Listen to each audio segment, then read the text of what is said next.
નમસ્કાર દર્શક મિત્રો, બ્રેકિંગ ન્યૂઝમાં આપનું હાર્દિક સ્વાગત છે. આપ જોઈ રહ્યા છો ગુજરાત ન્યૂઝ 24. ફોર્મ ચકાસણીના અંતિમ દિવસે સમી પ્રાંત કચેરી ખાતે હાઈ વોલ્ટેજ ડ્રામા સર્જાયો.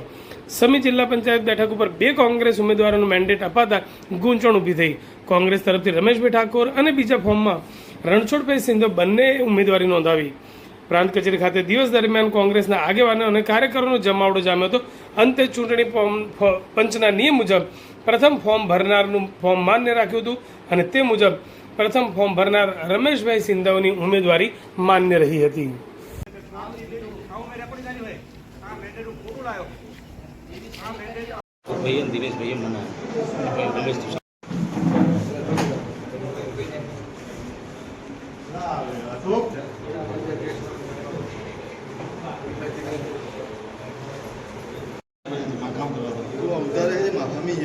મજા નહીં, હું તને કહી દઉં, ઘરે નહીં જવાનું, તને શું વાત કહી દઉં.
તમારા આઈડિયા અમારે તો મદદ આપવું પડશે.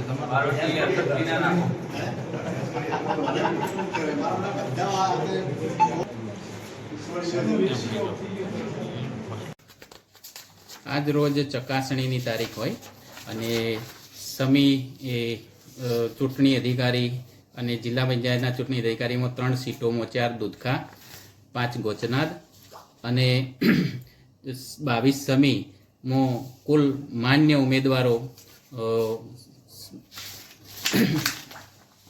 4 દૂધખામાં માન્ય ઉમેદવાર 3 છે.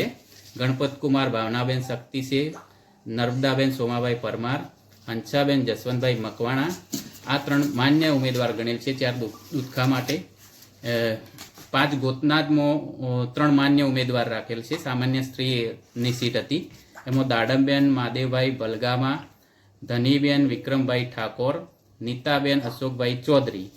જ્યારે સમી 22ની સીટમાં પણ 3 માન્ય ઉમેદવાર બિન અનામત સામાન્ય સીટમાં 3 માન્ય ઉમેદવાર